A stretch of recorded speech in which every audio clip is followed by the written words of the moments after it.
siyang ano, paano ko malalaman may direction ito?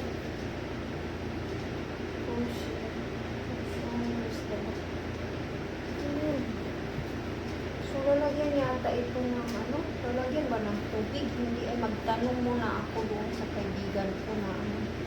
So, ngayon, ay, ano siya. Ganyan siya.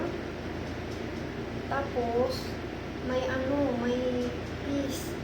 Kailangan ng piece. So, ito yung, ano niya, ito yung isda niya. So, ayan.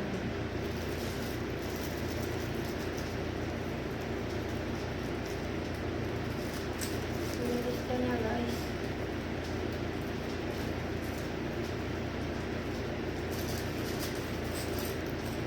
Yung isda niya, guys.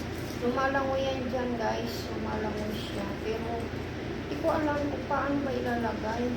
Tingnan ko muna dyan. Tingnan ko muna yung procedure niya. So, ngayon, guys, lalagyan natin ng tubig.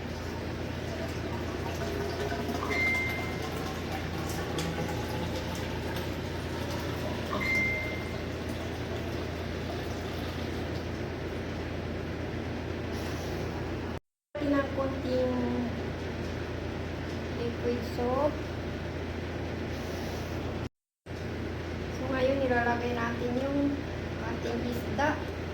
Lumalangoy ito. Lumalangoy yan, guys. Tapos, takpan natin. So, ayan na, guys. Oh, diba? Ang ganda. Wow, thank you for my madam. Bili niya sa akin. So, ayan na, guys. Oh, paiba-iba yung color niya, guys. So, nagbubbles yung ano, yung sabon. So, ayan na. Ang ganda, guys. Ang ganda. Lumalangoy na yung isda natin.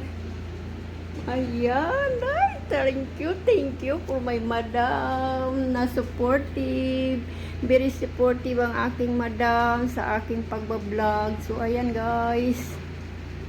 Thank you for watching. See you to my next video. Ito na akong gagamitin, guys, pang ano sa live ko. So, ayan, guys, ang ganda.